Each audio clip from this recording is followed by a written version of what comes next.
Bonsoir mesdames et messieurs, je suis Lucie Dalancourt et ce soir nous avons deux invités très spéciaux, très spéciaux, parmi lesquels notre avocate, Madame Marcelle Poirier et Alain Welladj. Un peu compliqué. J'ai toujours peur de mal dire le nom des gens. Bien. Aujourd'hui, nous vous avons invité sur la plateforme parce que nous voudrions parler un peu plus de votre candidature et vous, madame, vous connaissez très bien monsieur Alain. Alors, je vous présente en premier monsieur Alain. Merci beaucoup Leslie de votre invitation, c'est un plaisir et surtout de se retrouver avec madame Marcelle Poirier, que je connais bien également. Je m'appelle Alain Welladj, donc je suis en Floride à Miami depuis environ 14 années, je suis marié, j'ai 3 enfants, je suis un chef d'entreprise et cette année, avec une particularité, je suis le candidat pour les élections législatives du Parti Reconquête pour la circonscription des Français de l'étranger d'Amérique du Nord, qui regroupe donc les États-Unis, le Canada et le Québec. Voilà. Merci, madame Poirier, maître Poirier. Je voudrais que vous puissiez dire aux téléspectateurs qui vous êtes, ce que vous faites. Bonjour à tous, alors je suis maître Marcelle Poirier. Depuis plus de 25 ans aujourd'hui, j'ai un cabinet d'immigration. J'ai immigré aux États-Unis depuis presque 40 ans. Alors j'ai eu l'opportunité de travailler avec énormément de Français, expatriés, aussi Canadiens. Vous l'entendez à ma voix, à mon accent, que je suis canadienne, d'un père français et d'une mère brésilienne. Je travaille avec les multinationaux, des investisseurs. Nous allons parler un tout petit peu tout à l'heure des investisseurs. Et durant ma carrière, j'ai eu l'opportunité de travailler avec Alain Welladj, qui est venu me voir pour une demande de carte verte. Et j'aimerais être en mesure de parler de Alain en tant qu'avocate, mais en tant que personne qui a étudié son dossier et sa carrière de haut niveau. Et j'ai eu le grand honneur d'obtenir la carte verte pour Alain, EB1, qui est une carte verte extrêmement difficile à obtenir, surtout en direct, en tant que personne. C'est donné aux leaders de ce monde, aux grands talents et aux grands génies à travers le monde qui sont venus ici aux États-Unis. La carte verte EB1 d'aptitude extraordinaire est donnée qu'à très peu à travers le monde et Alain a obtenu cette carte verte en tant qu'homme d'affaires. Aujourd'hui, il est là pour travailler avec la France, pour travailler avec les Français, pour vous aider après avoir vécu sa propre immigration de non-immigrants à la carte verte, mais une carte verte qui est vraiment très compliquée et reconnue aujourd'hui. Alain Welladj est reconnu par l'immigration américaine en tant qu'un des meilleurs, des plus grands succès français venus aux États-Unis dans le monde des affaires. Et je pense qu'Alain est en mesure de transférer ses connaissances et son vécu à l'immigration américaine, de l'immigration américaine à vous tous Français.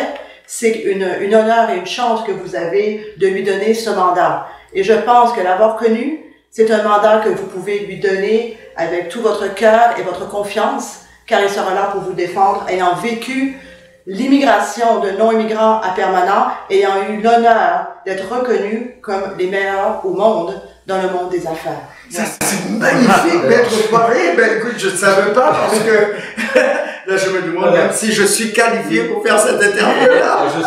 Je suis un peu gêné parce que, comme j'ai toujours expliqué à maître Poirier, c'est qu'en fait, on a beau avoir eu une carrière remplie et longue, eu égard à mon âge, déjà quelques cheveux blancs, c'est toujours difficile de savoir si ce qu'on a fait a été important ou pas. Bon, le plus important, c'est de l'avoir fait avec son cœur, avec sa passion. C'est ce que j'ai toujours fait, que ce soit dans mes métiers d'entrepreneuriat ou dans des associations, je dirais industrielles où j'ai représenté des métiers, etc. Mais en fait, et c'est vrai, c'est que on ne le voit qu'à un moment quand on le met sur papier. Je serai un député de la nation, mais je serai proche de mes compatriotes parce que, comme le disait maître Poirier justement, et moi c'est peut-être plus important que ma carrière, etc., c'est que je suis proche d'eux, je suis l'un d'eux. Oui. J'ai toujours vécu avec eux, j'ai connu les problématiques, je connais les problématiques quand on rentre en France. J'ai un fils qui est rentré en France pendant quelques mois, il n'avait pas de couverture sociale. Donc, imaginons qu'il lui arrive quelque chose. Comment fait-on? Non, mais ça, c'est terrible. Ah oui, c'est terrible, voilà. Vraiment terrible. Voilà. Et, on voulait vous présenter à quelqu'un. Oui. À Caroline Jonf, qui est une chanteuse internationale. Caroline, si tu pourrais te joindre à nous pour une seconde. Et aussi l'ambassadrice. Elle est l'ambassadrice de la Côte-Nord. De la Côte-Nord. Au Canada. Et parlant de... Voici Caroline Jonf, qui est ambassadrice de la Côte-Nord à l'international. Alors moi d'abord, je suis auteure-compositeur, je suis une chanteuse d'abord et avant tout, hein. Et c'est ma région qui m'a inspiré mes premières chansons. Et j'ai été reconnue en tant qu'ambassadrice de la francophonie en France et un petit peu partout. Et c'est ma région qui m'a nommée en tant que telle.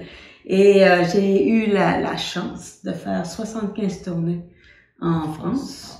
Je connais donc bien la France et tous les problèmes politiques et sociaux ou sociaux que ça peut causer. Parce que les premières années où moi j'allais en France, ça allait bien. Tout allait très bien. Et depuis le Covid, mes tournées sont annulées, les unes après les autres. Et je devais être là maintenant. Je suis contente d'être ici, mais je devais être là maintenant. Et le contexte social et politique a fait en sorte que je suis ici. Oui. Donc, j'ai écouté l'entrevue avec grande attention. Et je pense sérieusement que les Français et les Canadiens doivent voter. Oui, alors vous êtes québécoise. Je suis québécoise. Alors il y a une particularité quand même entre le Québec et la France. Hein, on a des très grands liens. On a une histoire quand même commune, donc ça c'est important. Moi j'avoue qu'à chaque fois que je vais au Québec, je peux constater la chaleur des Québécois et leur accueil. J'avais juste une question, mais c'était une question. Parce que quand on m'a présenté à vous, en tant que député d'Amérique du Nord, j'avais aucune idée qu'il y ait un poste quelconque qui pouvait être député d'Amérique du Nord. Alors, vous siégez où exactement? Alors, ça n'existait pas auparavant. Il y a toujours eu des Sénats. Vous savez qu'en France, on a deux assemblées. On a l'Assemblée nationale et le Sénat. Un peu comme aux États-Unis où il y a la Chambre des représentants et le Congrès. Bon, c'est un peu différent. Le plus important pour nous, ici aux États-Unis, c'est le Congrès qui est le plus important, et nous, c'est l'Assemblée nationale par rapport au Sénat. Le Sénat a toujours eu des députés pour les Français, des sénateurs pour les Français de l'étranger, mais qui n'étaient pas attribués à une zone géographique, qui sont pour l'ensemble des Français de l'étranger. Siège à l'Assemblée nationale en France, comme les autres, donc on est en tout 577 députés, si je me trompe pas, et la particularité, c'est que nous, on représente les Français qui sont établis hors de France, voilà, et qu'on doit protéger et soutenir. Et j'habite, oui, mais ça veut dire que vous habitez aux États-Unis et vous représentez aussi les Canadiens. Oui, alors c'est important parce que dans ma mission telle que moi je la conçois, c'est-à-dire que je passerai bien sûr du temps à l'Assemblée nationale en France, mais je passerai aussi du temps dans ma circonscription, c'est-à-dire États-Unis-Canada. Parce que, en fait, si on n'est pas là, qu'on ne comprend pas, qu'on n'écoute pas les gens, on est vite absorbé par autre chose. C'est ce qui s'est passé là pendant la dernière législature du député sortant. En fait, il est quasiment pas venu. Donc, c'est fait comment vous voulez comprendre les problématiques des Français. Il faut être quand même. Vous êtes sur le terrain. Voilà, il faut être sur le terrain. Et moi, je suis un homme de. Je suis un homme de terrain et un homme de proximité, même si j'ai eu une carrière longue, mais je reste un homme de terrain et de proximité, et c'est important. Et d'abord parce que moi j'aime, quand Leslie m'a proposé cette interview, moi j'aime communiquer. Vous avez accepté immédiatement. J'ai accepté immédiatement. Parce que c'est vrai que je suis aussi un homme de communication.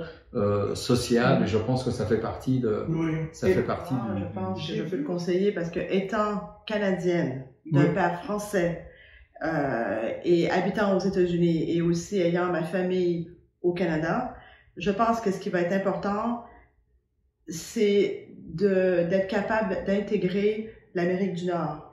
Et aujourd'hui, Alain est avec nous. Leslie représente la communauté haïtienne. Oui. Caroline et moi, nous sommes la communauté canadienne. J'ai eu l'opportunité dans ma carrière d'avoir été acceptée par les Français. Ici, surtout ici, c'est une communauté très, très, très unie en Floride et aux États-Unis.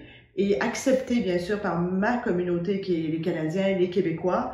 Et je pense que le meilleur conseil que je peux donner à Alain, c'est de faire ce qu'il a fait aujourd'hui, d'accepter d'être là, non seulement pour les Français, mais aussi pour nous, les Canadiens et les Québécois. Nous sommes Québécois. Et souvent, il y a une espèce de snobisme qui se fait.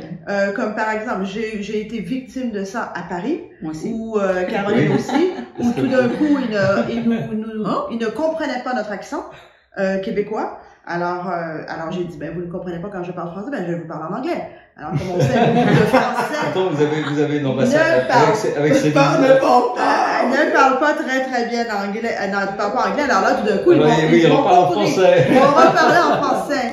Et je pense que le meilleur conseil que je peux donner, c'est à Alain de rester près des gens. Et de se déplacer, physiquement et d'aller vers les gens et de ne pas juste travailler d'un bureau dans une tour d'ivoire. Exactement. Et d'être sur le terrain, d'aller parler aux gens tous les jours, avoir une espèce de communication aujourd'hui avec tous les réseaux sociaux que nous avons, nous pouvons être là parce que cette intégration est importante. Je travaille très, très dur pour le faire. Entre le Canada et la France, je me déplace des heures de fatigue, de décalage horaire. On vous voit dans les avions. Dans les avions, et c'est le meilleur conseil, parce que comme ça, il va pouvoir représenter vous tous, Français et nous, un peu les Français au Canada. C'est le meilleur conseil, parce que de travailler de nos bureaux, de nos tours, tranquille à nos bureaux, nous n'avons pas le contact humain. La sensation humain et de vivre et de sentir leur désespoir, leurs problèmes, leur souffrance. Et ce dont ils ont besoin. Et ce dont ils ont besoin tous les jours. Moi, je le vis quand je les rencontre en conférence. Il y a de la souffrance parfois. Beaucoup de souffrance. Et c'est ça que je conseille à Alain. Il m'est arrivé de vous amener des gens et qui souffraient. Je disais, quand j'étais président de la chambre de commerce, parfois j'avais des gens, je voulais rencontrer Maître Marcel Poirier. Je disais, je vais vous prendre le rendez-vous, il n'y a pas de problème, je vais appeler, vous aurez un rendez-vous. Il me disait, non, mais Alain, tu vas venir avec nous. Je dis, attendez, je peux pas venir avec nous parce que c'est ce que vous allez exposer à Maître Poirier, c'est personnel, je veux pas. C'est confidentiel. C'est confidentiel. Eh ben non, ils voulaient que je sois là parce qu'ils avaient eu une bonne compréhension, où je les avais écoutés, donc ils se disaient. Et moi, parfois, je suis gêné parce que c'est pas toujours simple. Mais je voudrais rebondir sur ce que vient de dire Maître Poirier et Caroline également, c'est que je veux dire, la proximité, la compréhension des gens, c'est important. Moi, je suis assez proche de la communauté haïtienne. J'ai beaucoup d'amis haïtiens. Je suis, et on peut dire que Haïti, ça n'a pas été simple, hein. On va pas dire le contraire. Mais on va terminer là. Alors, quel serait votre dernier petit mot à dire là? Non, mon dernier petit mot, c'est que, écoutez, Leslie, moi j'ai été ravi de cet entretien. C'était vraiment surtout de revoir Maître Poirier, parce qu'on est chacun occupé, donc on se voit pas. Bon, je lui dois beaucoup quand même, parce que elle a fait beaucoup de choses pour moi. Leslie, je trouve que cet entretien est fantastique parce que il est le reflet de toutes les problématiques que nous, Français ou d'autres nationalités d'ailleurs, qui sont implantés à l'étranger, peuvent avoir. Est-ce que vous pourriez nous dire où aller voter, où les Français peuvent aller voter, oui, et quel est le numéro, qu'est-ce qu'ils doivent... Les Français, cette année, on a une particularité, les Français peuvent voter par Internet, donc ça s'arrête mercredi à midi, heure française, donc ça veut dire certainement 6 heures du matin, heure américaine, enfin côte est, un peu plus long côte ouest, il y a 3 heures de décalage. Les Français peuvent voter par Internet. Pour ceux qui sont inscrits et qui ont donné leur adresse email et leur numéro de téléphone local américain ou canadien. Et ensuite, sinon, s'ils n'ont pas pu voter par Internet, ils peuvent faire une procuration s'ils ne peuvent pas se déplacer, donc sur le site diplomaciefrance.fr. Ou sinon, dernier recours, ils vont traditionnellement à l'urne samedi matin, enfin samedi toute la journée, donc c'est de 8h à 19h. Les bureaux de vote sont ouverts dans les différents consulats à travers l'Amérique du Nord. Et quel est le numéro pour voter pour vous? Ah ben il y a mon nom, il y a pas forcément de, il y a pas de numéro. Parce que je sais qu'aux États-Unis, non, il y a pas de numéro. Là, on est dans un système plus traditionnel. Donc chaque candidat a son affiche, son bulletin de vote, sa profession de foi, et donc que ce soit sur Internet, c'est la même chose sur Internet. Donc il choisit le candidat. Si c'est sur Internet, il clique sur le candidat.